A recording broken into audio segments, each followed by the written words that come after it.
அனைவருக்கும் அன்பு வணக்கம். 2025வது வருடம் துவங்க இருக்கிறது. இந்த 2025ல் சிம்ம ராசிக்காரர்களுக்கு இந்த வருடத்தில் என்னென்ன மாற்றங்கள் நடக்கப் போகிறது என்பதை இந்த காணொளியில் காண்போம். 2025 அதாவது டிசம்பர் மாதம் 31ஆம் தேதி நள்ளிரவு பூராட நட்சத்திரம் தொடர்ந்து அதிகாலையில் உத்ராட நட்சத்திரம் துவங்குது. அது ஜனவரி 1 புதன்கிழமை ஆங்கில புத்தாண்டு பிறக்குது. இந்த புதன்கிழமை நாள் நள்ளிரவு முடிந்து அதிகாலையில் உத்ராட நட்சத்திரம் சூரியனுடைய நட்சத்திரத்தில் சூரியோதயம் துவங்குது. ஆகவே ஜனவரி 1ஆம் தேதி காலையில் நாம் எழுந்து சூரிய நட்சத்திரத்தில் விடியல் பிறக்கின்ற அந்த ஜனவரி 1 அன்று சூரியனை வழிபட்டு வணங்கி வரவேற்று ஒரு புதிய விடியலை, புதிய வெளிச்சத்தை 2025ல் சிம்ம ராசிக்காரர்களுக்கு வழங்க வேண்டும் என வரவேற்று புத்தாண்டை பயணம் செய்வது நன்றாக இருக்கும். குரோதி வருடம் 2025 ஜனவரி 1 புதன்கிழமை ஆங்கில புத்தாண்டு. இதில் இந்த வருஷம் ஒரு முக்கியமான கிரக அமைப்புகள்லாம் பயிற்சி ஆகுது. அந்த 2025ல் ராஜ கிரகங்கள் என்று சொல்லப்படுகிற சனி பகவான், ராகு கேது பகவான், குரு பகவானுடைய பெயர்ச்சி இந்த 2025ல் வர்றது ஒரு சிறப்பு. அதையும் சிம்மராசிக்காரர்கள் நுட்பமாக தெரிந்து கொண்டு அந்த கிரகங்களினுடைய இயக்கத்திற்கு ஏற்ப தன்னுடைய வாழ்வியலை 2025 ஆண்டு திட்டங்களை வடிவமைத்து கொள்வது ஒரு நல்லதாகப்படும். இந்த 2025 சிம்மராசிக்காரர்களுக்கு எப்படி இருக்க போகுது? இரண்டும் கலந்த கலவையாக இருக்கும். நிறைகளும் இருக்கும், குறைகளும் இருக்கும். ஆகவே சிம்ம ராசிக்காரர்களுக்கு நிறைகள் நிறைந்திருக்கட்டும், குறைகள் குறைந்து வரட்டும். அதற்கு என்னென்ன வழிமுறைகளை எல்லாம் சரி செய்து ஒரு மேன்மையான பலனை வடிவமைத்து கொண்டு வாழ்க்கையில் முன்னேறலாம் என்பதையெல்லாம் சிம்ம ராசிக்காரர்கள் நன்கு தெரிந்து கொள்வது நல்லது. சிம்ம ராசி என்றாலே அது சூரியனுடைய வீடு. சூரிய பகவான் சிம்ம ராசியில் ஆட்சி பெறுகிறார். சூரியனுடைய வீடாக இருக்கிறதுனால சிம்ம ராசிக்காரர்கள் எதையும் வெளிப்பட தன்மையோடு இருப்பாங்க. ஒளிவு மறைவு இல்லாமல் தன் வாழ்க்கையை பிரகாசமாக கொண்டு வர வேண்டும் என்று ஒரு துடிப்பும் முயற்சியும் எப்பவுமே இருக்கும். நல்ல ஒரு முன் யோசனை இருக்கும், நல்ல ஞானம் இருக்கும், தெய்வ பக்தி இருக்கும், சந்தோஷமும் மகிழ்ச்சி இருக்கும், அடுத்தவர்களிடம் கலகலப்பாக பழகக்கூடிய ஒரு தன்மையும் இருக்கும், ஒரு வேகம் உத்வேகம் இருக்கும். ஒரு முதன்மை நிலைக்கு வரணும் என்கின்ற தலைமை பதவிக்கு வரணும் அப்படிங்கிற ஒரு ராஜ சிந்தனை சிம்மராசிக்காரர்களுக்கு இயல்பாகவே இருக்கும். கம்பீர தோற்றம், வீரம், வேகம் இதெல்லாம் அந்த ராசியாதிபதியான சூரியன் சிம்ம ராசிக்காரர்களுக்கு வழங்குவார். அந்த அடிப்படையில் இருக்கக்கூடிய சிம்ம ராசிக்காரர்கள் நவ கிரகங்களினுடைய இயக்கத்தை தெரிந்து கொண்டு எந்தெந்த கிரகங்கள் 2025 எந்தெந்த இடத்திலிருந்து என்னென்ன பலனை கொடுக்கிறது என்பதை தெரிந்து கொண்டு திட்டமிட்டு பணியாற்றுவது, பயணிப்பது நல்லது. இதில் முக்கியமாக சனி பகவான் சனி பயிற்சி திருக்கணித அடிப்படையில் மார்ச் மாதம் இறுதியில் நடக்குது. கும்பராசியில் இருக்கக்கூடிய சனி பகவான் மீனத்துக்கு இடம்பெயர்கிறார் திருக்கணித அடிப்படையில். 7ஆம் வீட்டிலே இருக்கக்கூடிய சனி பகவான் இப்பொழுது 8ஆம் வீட்டுக்கு வர்றார். 8ஆம் வீடு அஷ்டமஸ்தானம், அஷ்டம சனி என்று குறிப்பிடுவார்கள். 7.5 சனி எப்படி 7.5 வருடம் ஜென்மசனி, பாதசனி என்றெல்லாம் வருகிறதோ அதே போல் அஷ்டம சனியும் ரொம்ப முக்கியமான காலகட்டமாக இருக்கும். இதனுடைய இயக்கத்தை, நுட்பத்தை நன்கு தெரிந்து கொள்வதும் நல்லதாகப்படும். 8இல் சனி இருப்பது கொஞ்சம் கடுமையாக உழைத்து கஷ்டத்தை கொடுத்து அனுபவங்களை கொடுத்து வெளியுலகத்தை புரிந்து தன்னை தயார்படுத்த கூடிய ஒரு கிரகமாக அஷ்டம சனி விளங்கும் என்பதில் மாற்று கருத்து இல்லை. ஜனனகால ஜாதகத்தில் ஒரு யோக ஜாதகம், நல்ல தசை, யோக தசை இருப்பவர்களுக்கு ஓரளவுக்கு அஷ்டம சனியினுடைய காலகட்டத்தை உணர்ந்து சரி செய்து கொள்ளலாம். இருந்தாலும் 8இல் சனி 8இல் இருப்பது என்பதை அவர்கள் நிச்சயம் உணர்வார்கள். நல்லது நடந்தால் சந்தோஷம், நிறைகள் நிறைந்திருக்கட்டும், குறைகள் குறைவாகவே இருக்கட்டும். ஆனால் 8இல் சனி இருக்கும்போது என்னென்ன விஷயங்களை நாம் முன்கூட்டியே தெரிந்து கொள்ள வேண்டும் என்றால், குருவுடைய வீட்டில் சனி பகவான் வரார். பொருளாதாரத்தை, பண வருமானம், நிதி ஆதாரத்தை திட்டமிட்டு கொள்வது நல்லது. கடுமையாக உழைப்பவர்களுக்கு, விடாமுயற்சி கொண்டு உழைப்பவர்களுக்கு நல்லதொரு முன்னேற்றம் ஏற்பட்டுவிடும். உழைப்புக்கு அஞ்சாதவர்களாக தன்னுடைய நிலைப்பாட்டை உணர்ந்து களம் இறங்கி தன்னுடைய பதவி, இடம் போன்ற அதிகாரம், இது போன்ற விஷயங்களிலிருந்து கொஞ்சம் கீழ்நோக்கி இறங்கி பணியாற்றினால் சனி பகவானுடைய முன்னேற்றம் அந்த ராசிக்காரர்களுக்கு அபரிதமாக இருக்கும். அதனால் கடுமையாக உழைப்பது, சிறிது தன்னுடைய நிலைப்பாட்டிலிருந்து கீழே இறங்கி வேலை செய்வது போன்ற நிலைப்பாட்டை எடுத்துக்கொள்வதும் சரியாகப்படும். இதில் உடல் ஆரோக்கியத்தில் கவனமாக இருக்கிறது நல்லது தான். உடல் ஆரோக்கியத்தில் என்னென்ன குறைபாடு இருக்குது, உடல் உபாதைகள், நீண்ட நாள் உபாதைகள் எது இருக்கோ அதையெல்லாம் கூர்ந்து கவனித்து முன்கூட்டியே தன்னை ஆரோக்கியப்படுத்தி கொள்வதும் சரியாக இருக்கும். அதே நேரத்தில் பொருளாதார பற்றாக்குறை இந்த வருடத்தினுடைய முதல் பகுதியில், பாதியில் அவர்களுக்கு தொடரும். அதனால் 2025 முதல் 5 மாதத்திற்கு கிட்டத்தட்ட பொருளாதார நிதி பற்றாக்குறையை அவர்கள் சமாளித்து சரி செய்து வர வேண்டிய சூழ்நிலை இருக்கும். இதில் ஒரு கணவன் மனைவியுடைய ஒற்றுமை உணர்வை புரிந்து அதிகரித்து பயணிப்பது நல்லது. தனிப்பட்ட முறையில் சில விருப்பங்கள் இருந்தாலும் அதில் தன்னுடைய விருப்பங்களை எல்லாம் நிதானப்படுத்தி பக்குவப்படுத்தி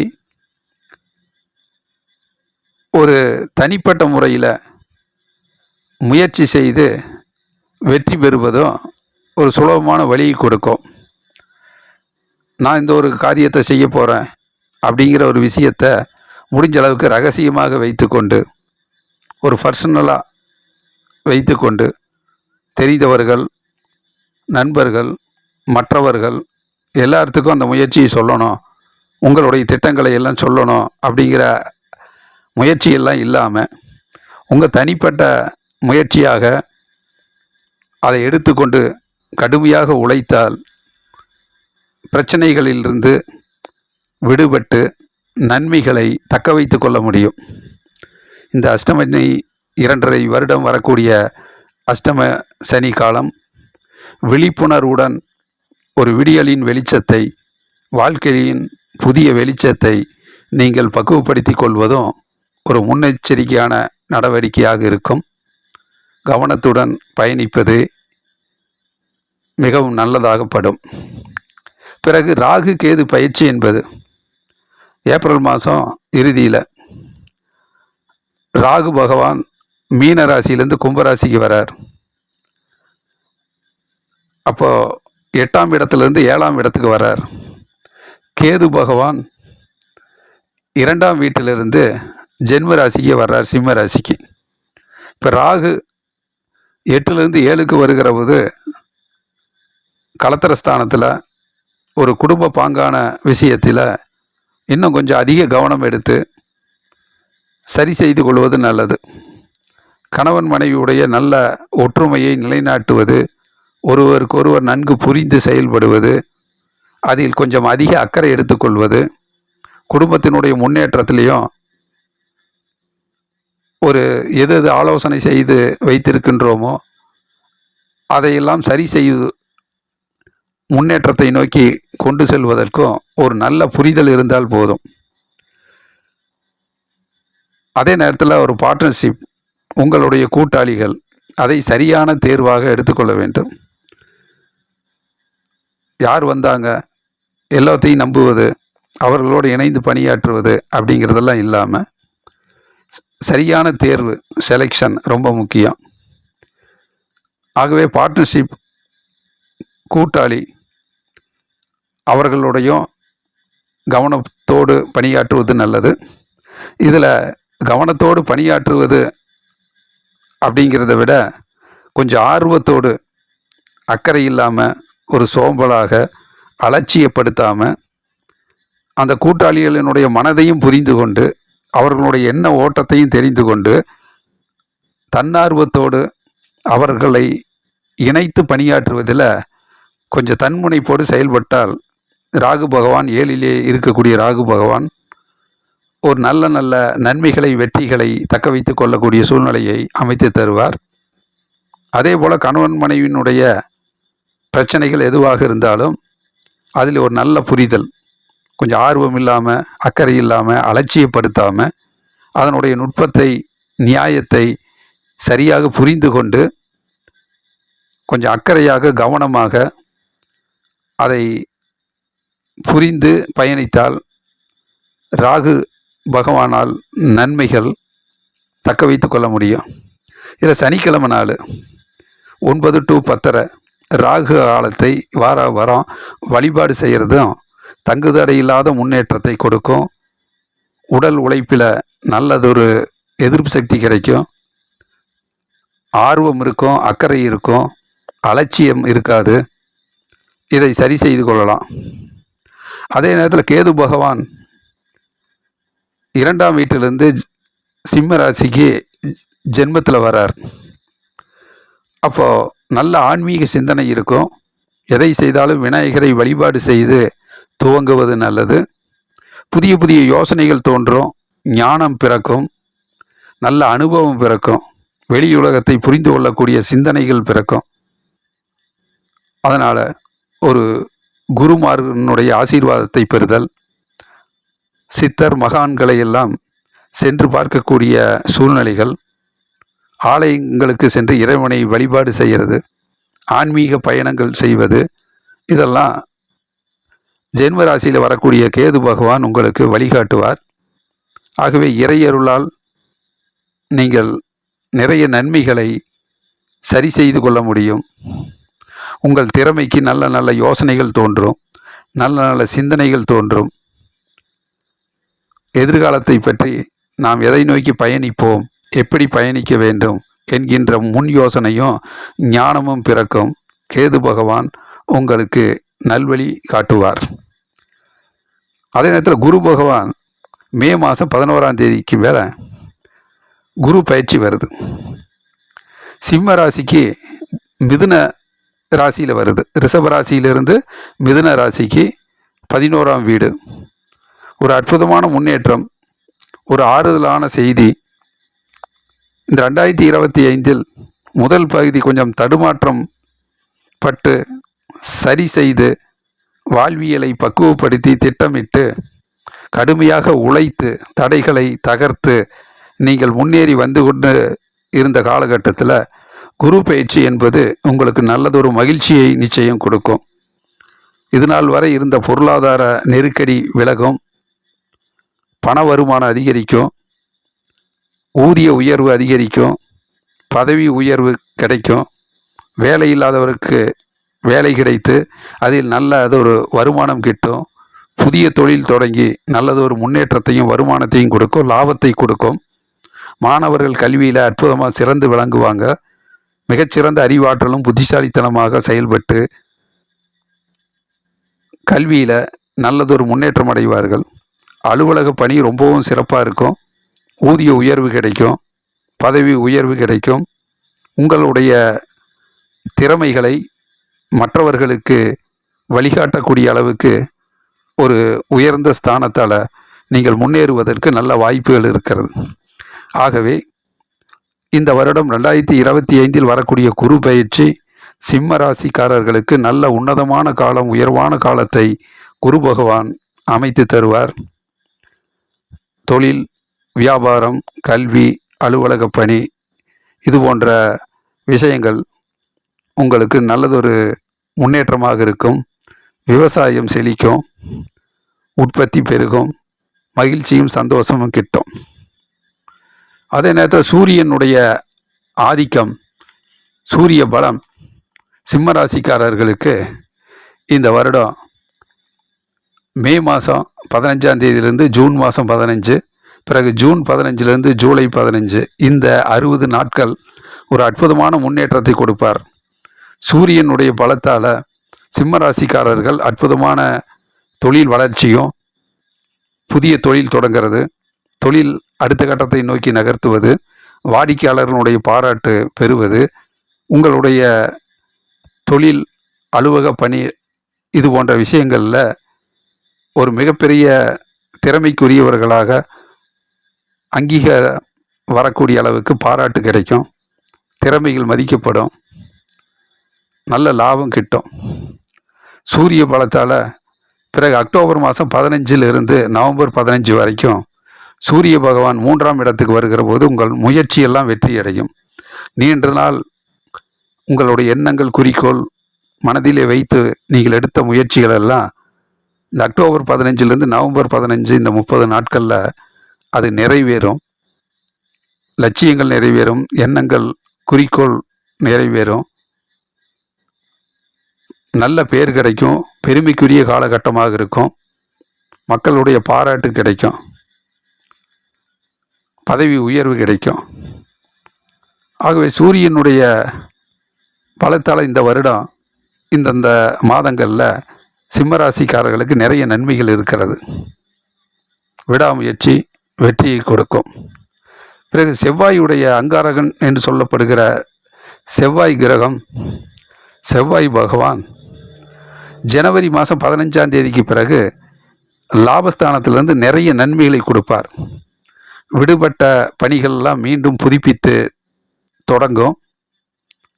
தடைகளால் தாமதமான வேலைகளெல்லாம் ஒரு நல்லதொரு வேகத்தில், உத்வேகத்தில் சுறுசுறுப்பாக துவங்கி வெற்றியை நோக்கி பயணிக்கக்கூடிய காலகட்டமாக இருக்கும்.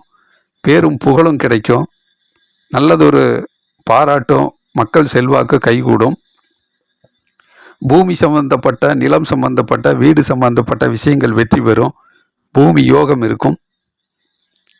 நல்லதொரு முன்னேற்றகரமான விஷயங்களில் செவ்வாய் பகவான் உங்களை ஒரு உயர்வான பலனை கொடுப்பார். விவசாயம் செழிக்கும், உற்பத்தி பெருகும். மாணவர்கள் கல்வியில் பெருமைக்குரிய, பாராட்டுக்குரிய வெற்றிகளை பெறுவார்கள்.